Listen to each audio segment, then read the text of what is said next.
Welcome to your cozy corner of calm. Here, you'll find gentle stories and the soothing sound of rain, created to help you unwind, ease your thoughts, and drift peacefully into sleep. If this space brings you comfort, consider subscribing so you'll always have a quiet place to return to. Now, make yourself comfortable, close your eyes, and let tonight's story carry you gently into rest. The following narrative was found among the papers of Dr. James Hardcastle, who died of phthisis on February 4th, 1908, at 36 Upper Coventry Flats, South Kensington. Those who knew him best, while refusing to express an opinion upon this particular statement, are unanimous in asserting that he was a man of a sober and scientific turn of mind, absolutely devoid of imagination, and most unlikely to invent any abnormal series of events. The paper was contained in an envelope, which was docketed, a short account of the circumstances which occurred near Miss Allerton's farm in northwest Derbyshire in the spring of last year. The envelope was sealed, and on the other side was written in pencil, "Dear Seton, it may interest, and perhaps pain you, to know that the incredulity with which you met my story has prevented me from ever opening my mouth upon the subject. Again, I leave this record after my death, and perhaps strangers may be found to have more confidence in me than my friend.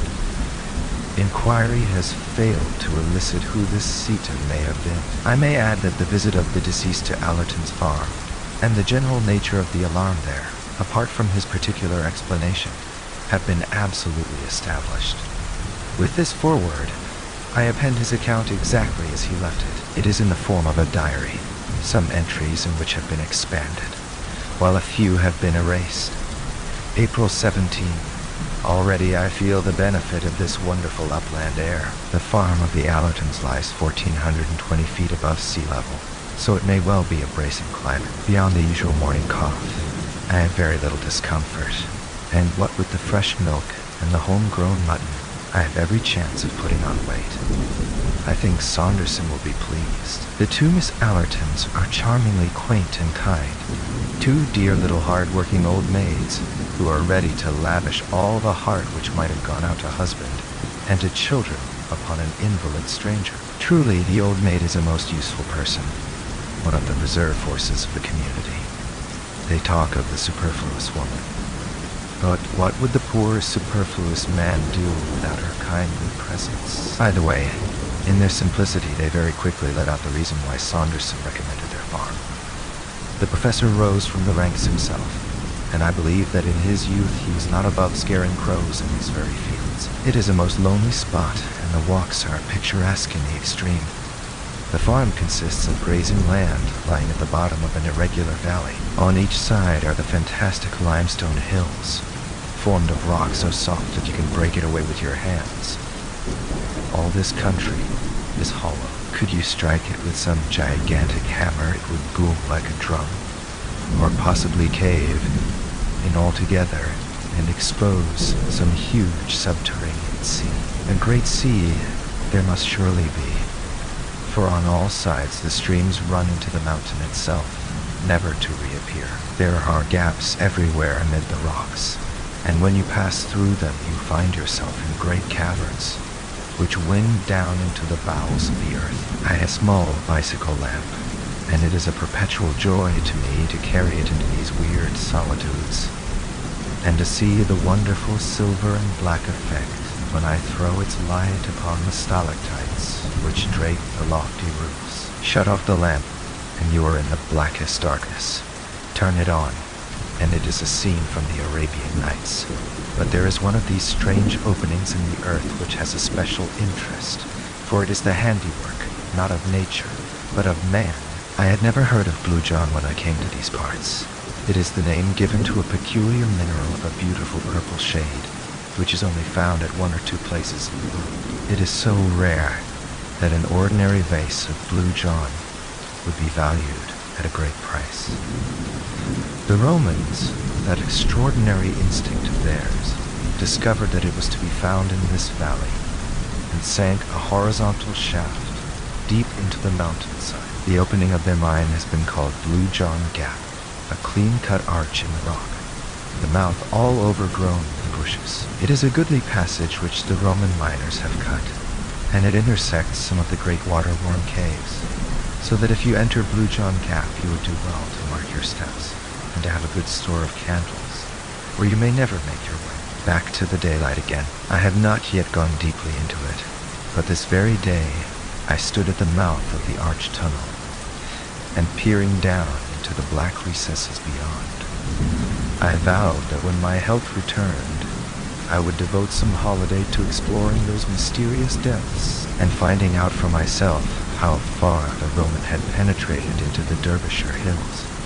Strange how superstitious these countrymen are. I should have thought better of young Armitage, for he is a man of some education and character, and a very fine fellow for his station in life. I was standing at the Blue John Gap when he came across the field to me. "Too well, Doctor," said he. "You're not afraid, anyhow."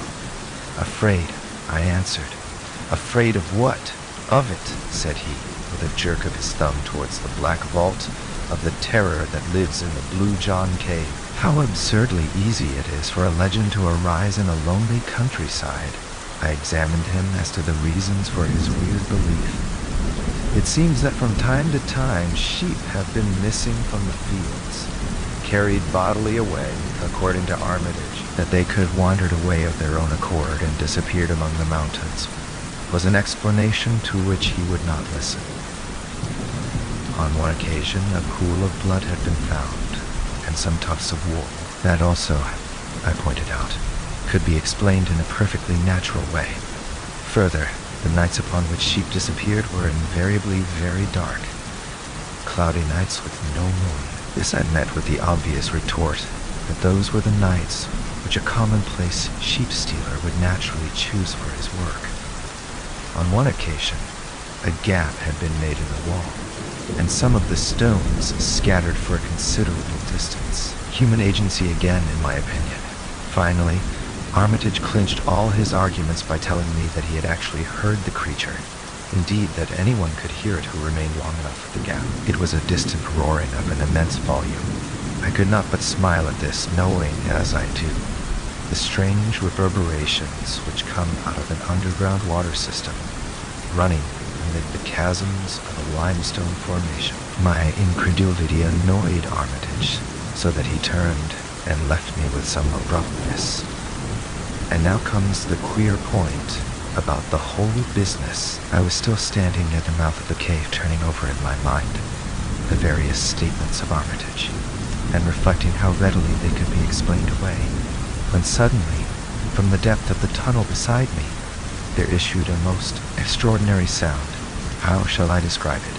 First of all, it seemed to be a great distance away, far down in the bowels of the earth. Secondly, in spite of this suggestion of distance, it was very loud. Lastly, it was not a boom, nor a crash, such as one would associate with falling water or tumbling rock, but it was a high whine, tremulous and vibrating, almost like the whinnying of a horse. It was certainly a most remarkable experience, and one which for a moment, I must admit, gave a new significance to Armitage's words. I waited by the Blue John Gap for half an hour or more, but there was no return of the sound, so at last I wandered back to the farmhouse, rather mystified by what had occurred.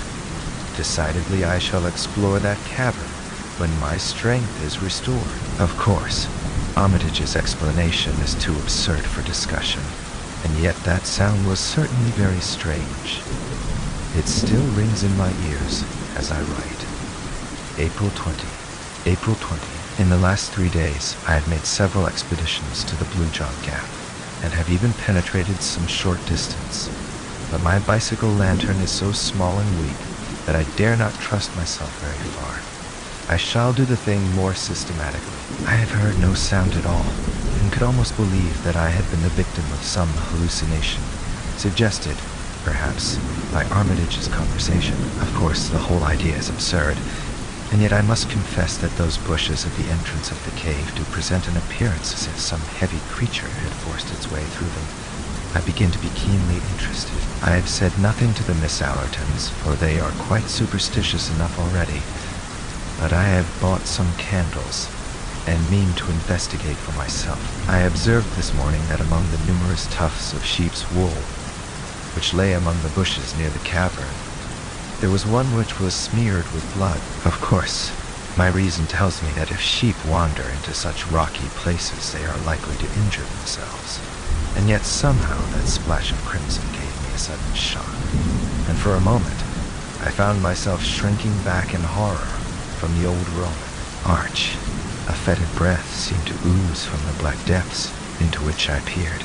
Could it indeed be possible that some nameless thing, some dreadful presence, was lurking down yonder? I should have been incapable of such feelings in the days of my strength. But one grows more nervous and fanciful when one's health is shaken.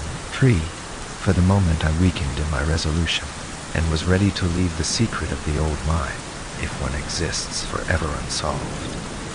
But tonight my interest has returned, and my nerves grown more steady. Tomorrow I trust that I shall have gone more deeply into this matter. April 22nd. Let me try and set down as accurately as I can my extraordinary experience of yesterday. I started in the afternoon and made my way to the Blue John camp. I confess that my misgivings returned as I gazed into its depths, and I wished that I had brought a companion to share my exploration. Finally, with a return of resolution, I lit my candle, pushed my way through the briars, and descended into the rocky shaft.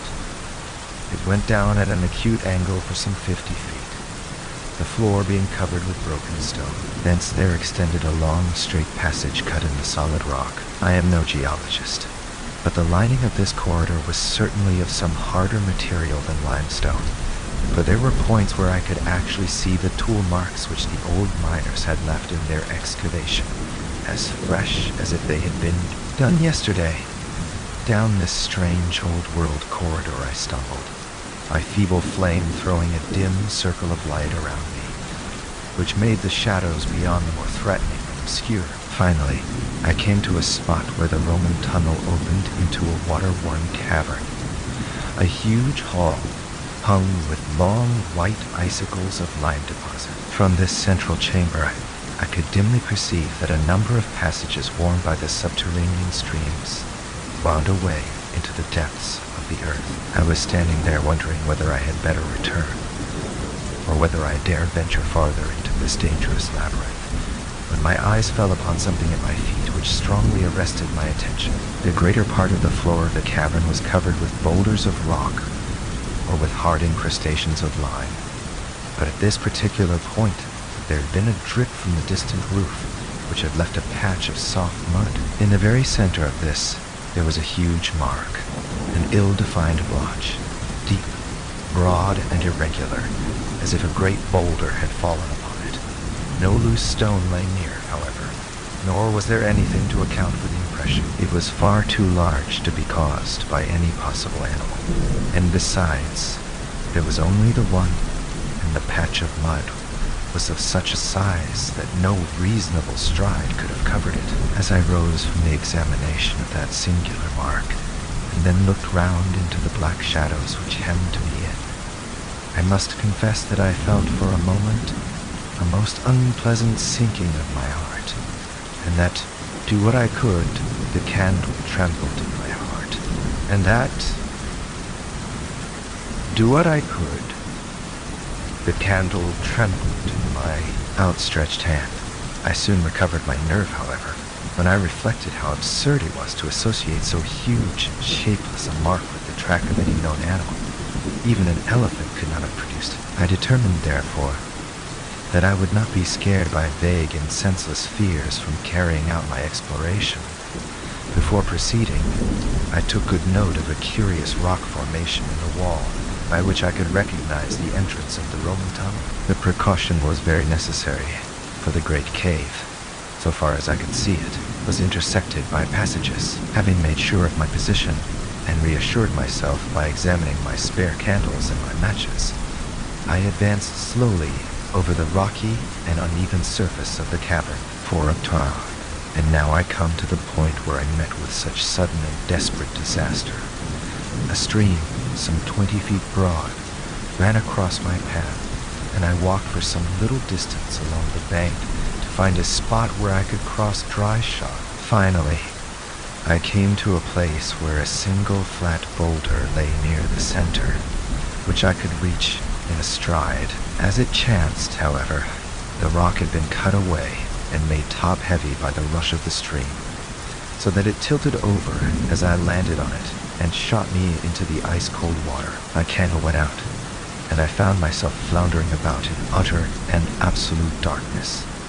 I staggered to my feet again, more amused than alarmed by my adventure. The candle had fallen from my hand and was lost in the stream, but I had 2 others in my pocket, so that it was of no importance. I got one of them ready and drew out my box of matches to light it. Only then did I realize my position. The box had been soaked in my fall into the river. It was impossible to strike the matches.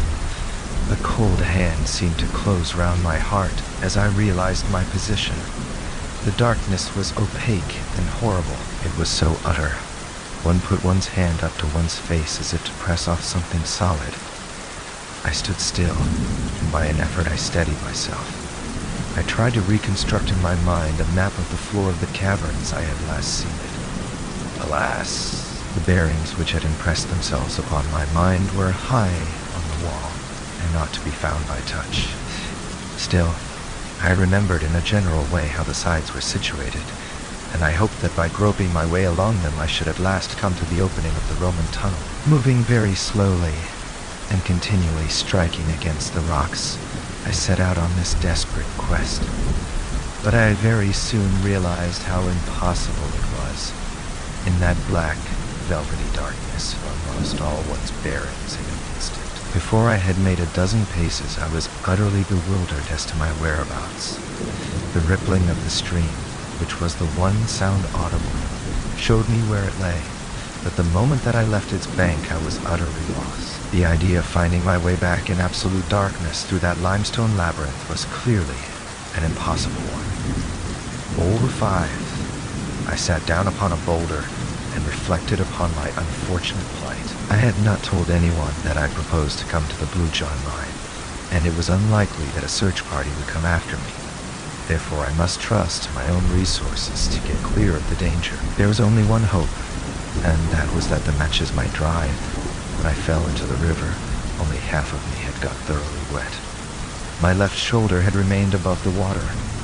I took the box of matches, therefore, and put it into my left armpit. The moist air of the cavern might possibly be counteracted by the heat of my body, but even so, I knew that I could not hope to get a light for many hours.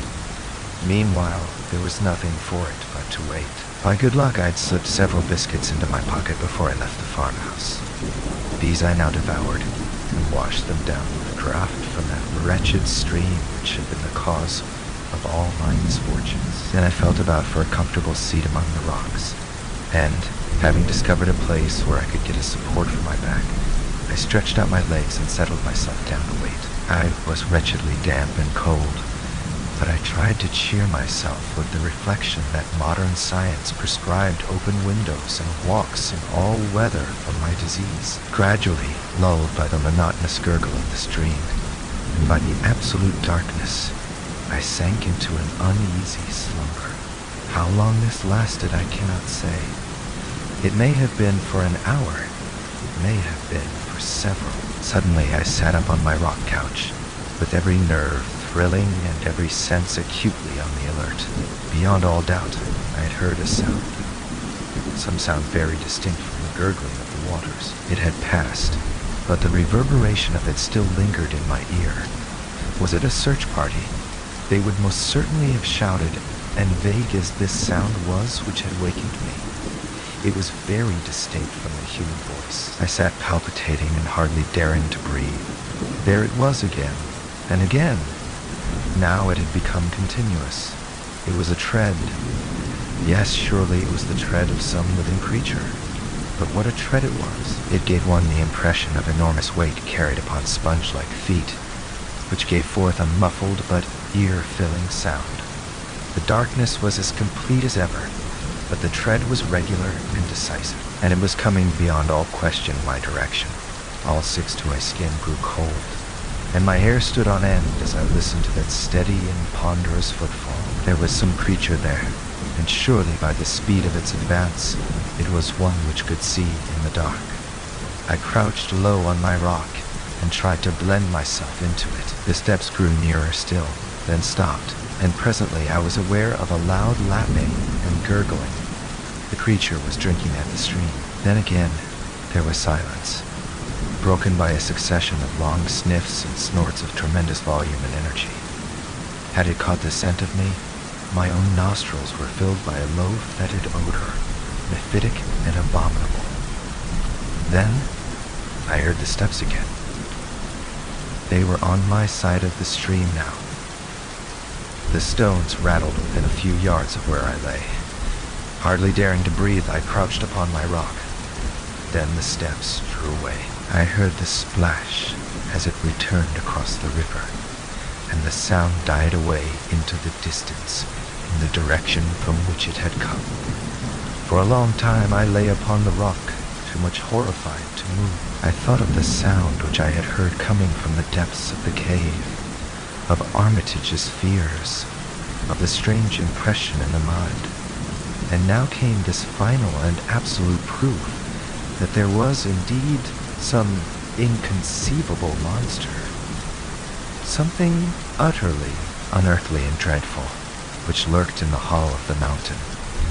Of its nature or form I could frame no conception, save that it was both light-footed and gigantic. The combat between my reason, which told me that such things could not be, and my senses, which told me that they were, raged within me.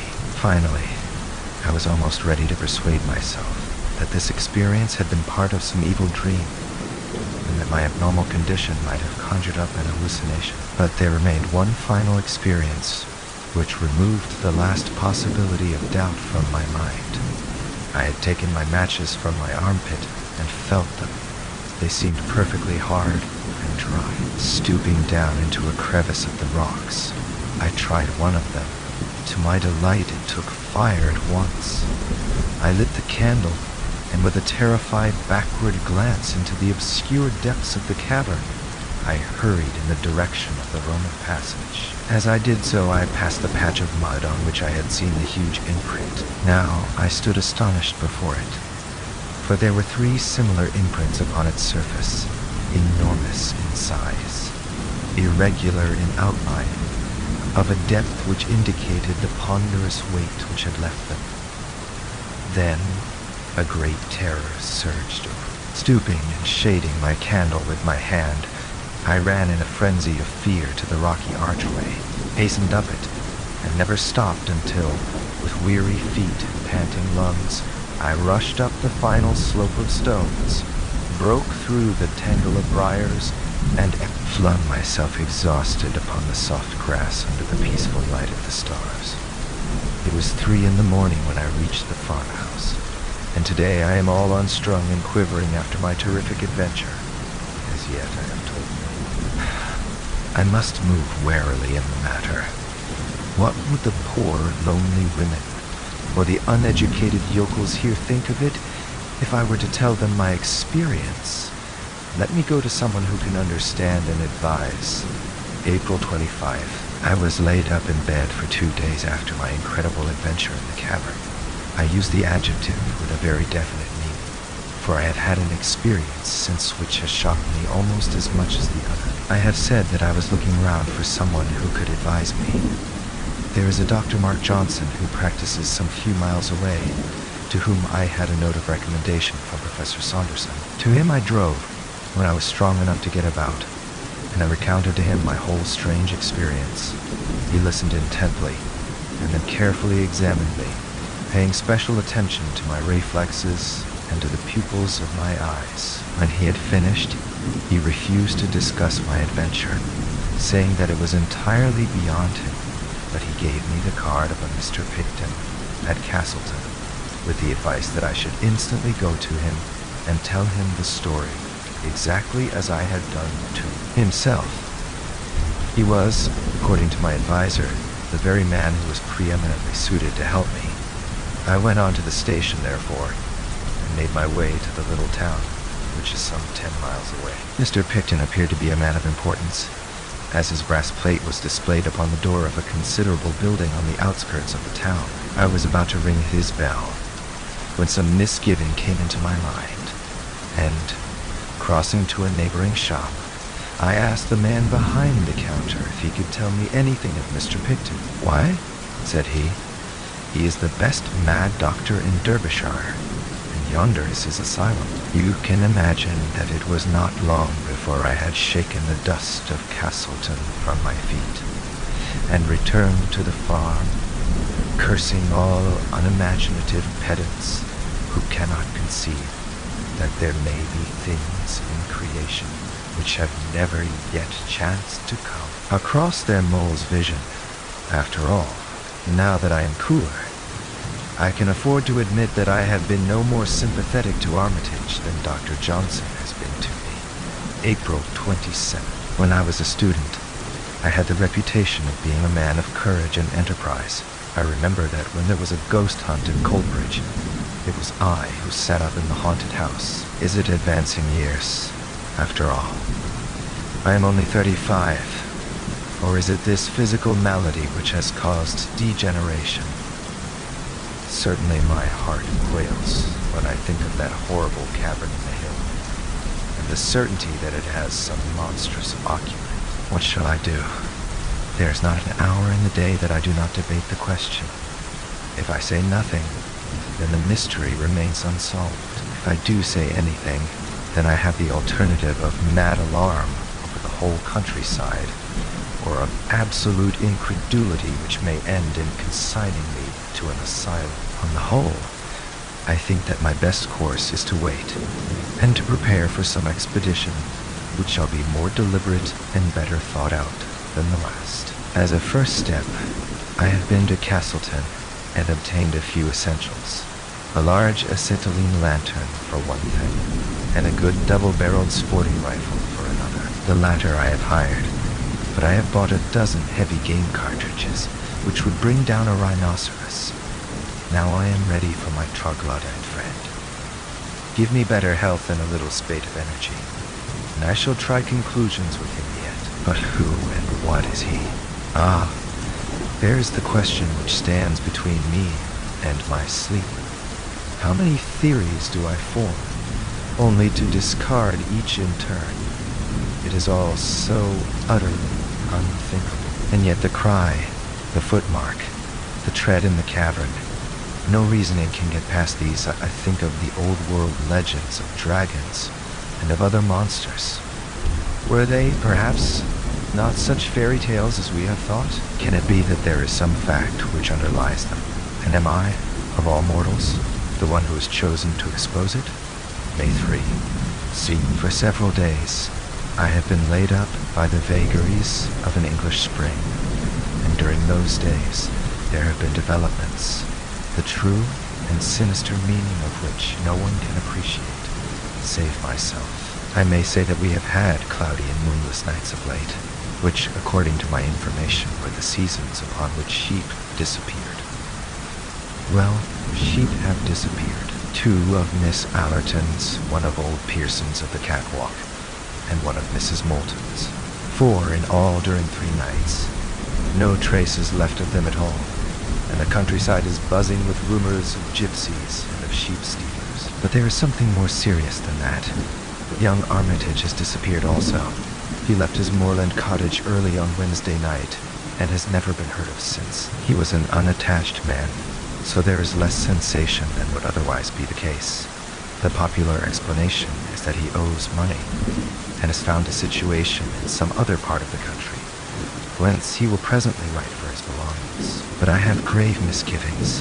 Is it not much more likely that the recent tragedy of the sheep has caused him to take some steps which may have ended in his own destruction? He may, for example, have lain in wait for the creature, and been carried off by it into the recesses of the mountains. What an inconceivable fate for a civilized Englishman of the 20th century. And yet, I feel that it is possible, and even probable, But in that case, how far am I answerable, both for his death and for any other mishap which may occur? Surely with the knowledge I already possess, it must be my duty to see that something is done, or if necessary to do it myself. It must be the latter, for this morning I went down to the local police station and told my story. The inspector entered it all in a large book and bowed me out with commendable gravity. But I heard a burst of laughter before I had got down his garden path. No doubt he was recounting my adventure to his family. June 10. I'm writing this, propped up in bed, 6 weeks after my last entry in this journal.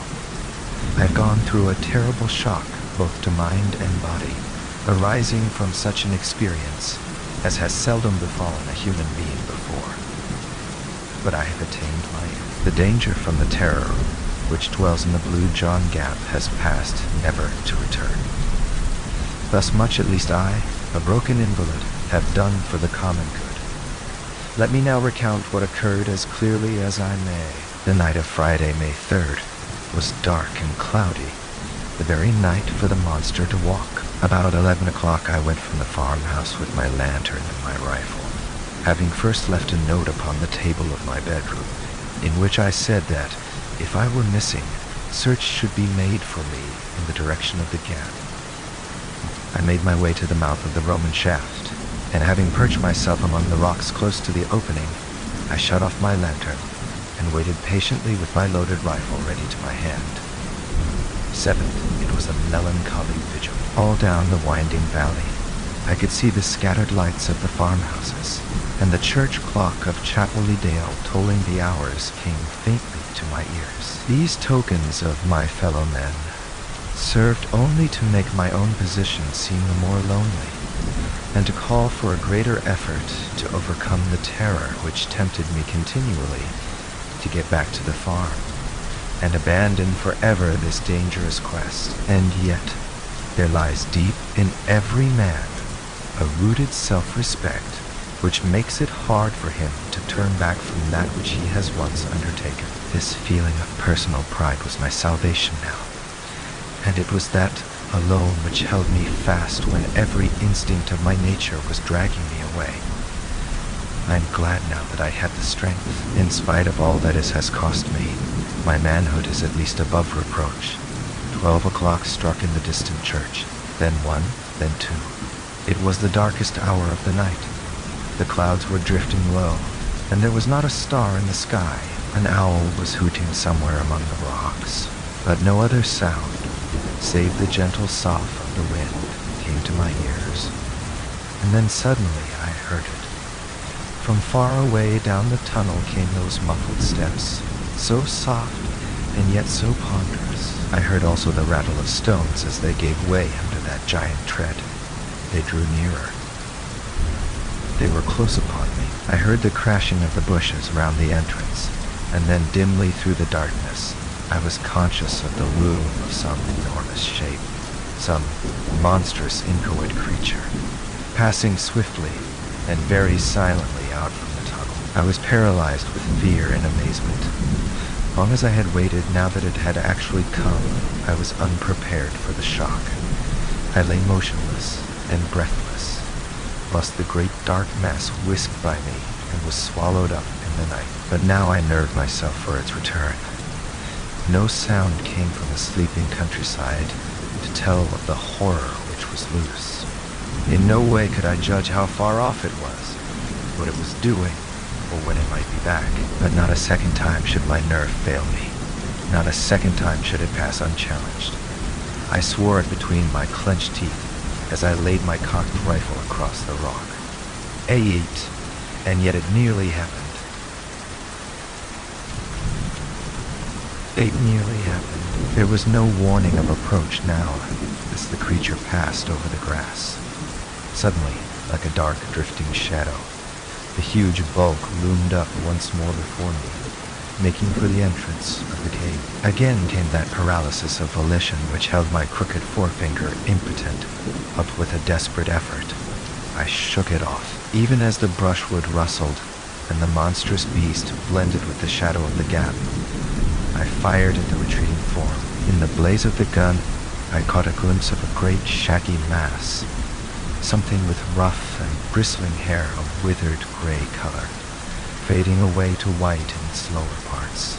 The huge body supported upon short, thick, curving legs. I had just that glance, and then I heard the rattle of the stones as the creature tore down into its burrow. In an instant, with a triumphant revulsion of feeling, I had cast my fears to the wind, and uncovering my powerful lantern, with my rifle in my hand, I sprang down from my rock and rushed after the monster down the old Roman shaft. My splendid lamp cast a brilliant flood of vivid light in front of me, very different from the yellow glimmer which had aided me down the same passage only 12 days before. As I ran, I saw the great beast lurching along before me, its huge bulk filling up the whole space from wall to wall.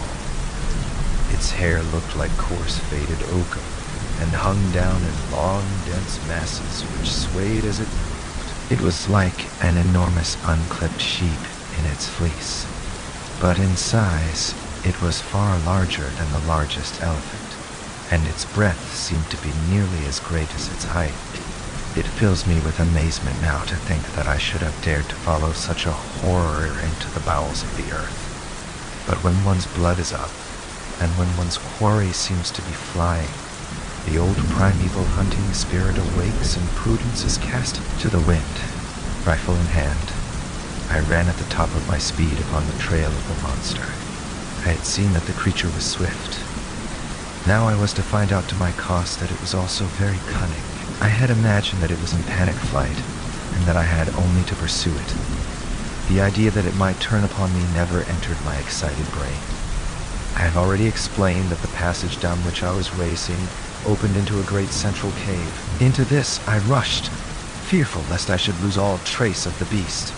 But he had turned upon his own traces, and in a moment we were face to face. An Ayantec picture, seen in the brilliant white light of the lantern, is etched forever upon my brain. He had reared up on his hind legs as a bear would do, and stood above me, enormous, menacing, such a creature as no nightmare had ever brought to my imagination. I have said that he reared like a bear, and there was something bear-like.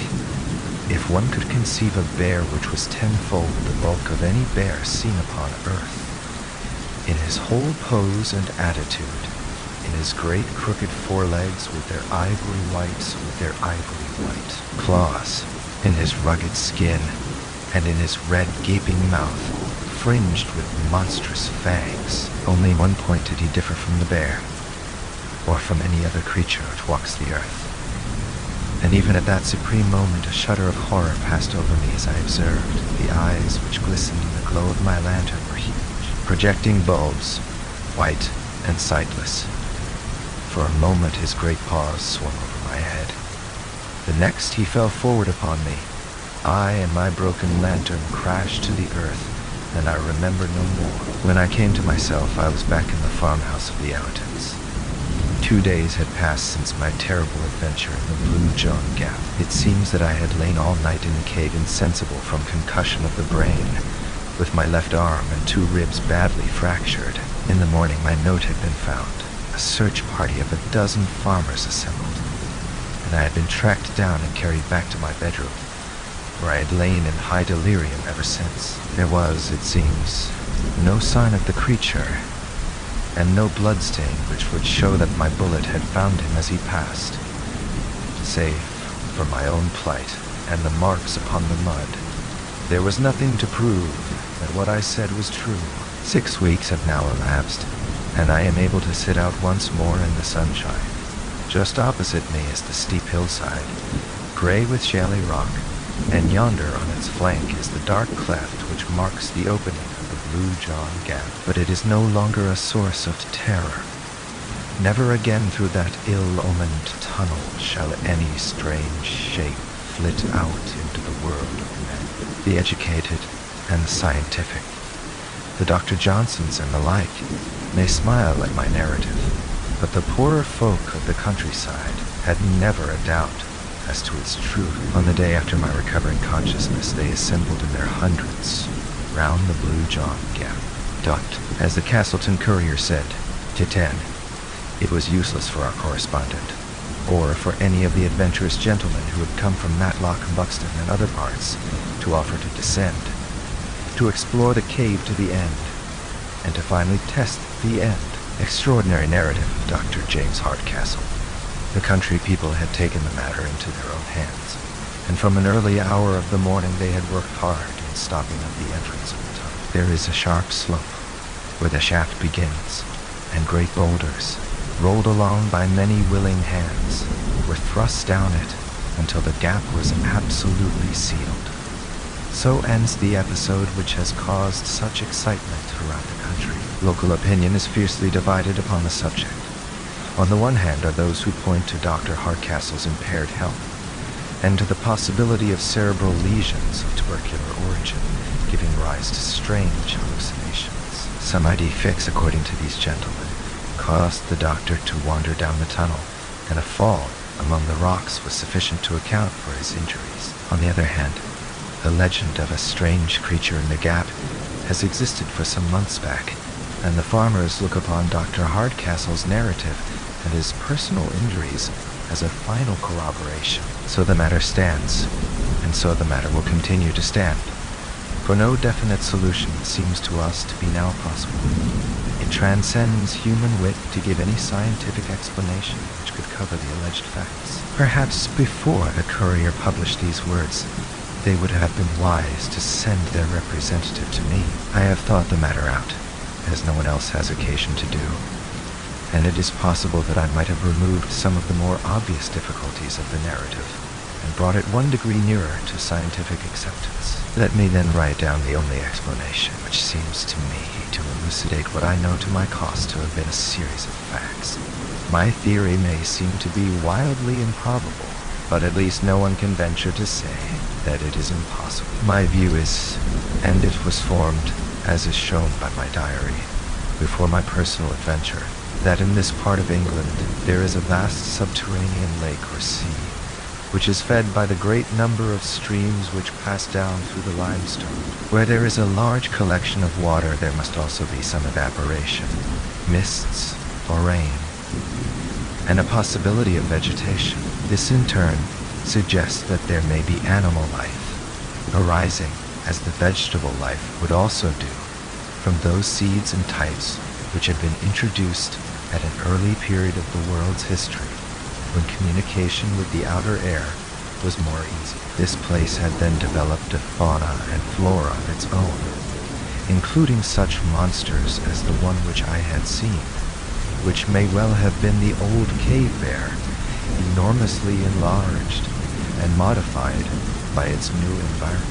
For countless eons, the internal and the external creation had kept apart, growing steadily away from each other. Then there had come some rift in the depths of the mountain, which had enabled one creature to wander up, and, by means of the Roman tunnel, to reach the open air. Like all subterranean life, it had lost the power of sight, but this had no doubt been compensated for by nature in other directions.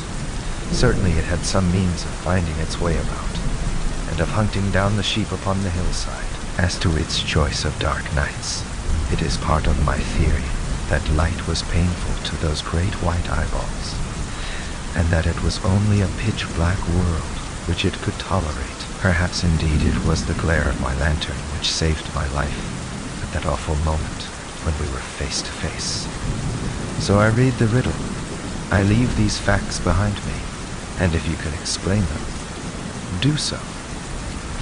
Or if you choose to doubt them, do so. Neither your belief nor your incredulity can alter them, nor affect one whose task is nearly over. So ended the strange narrative of Dr. James Hardcastle.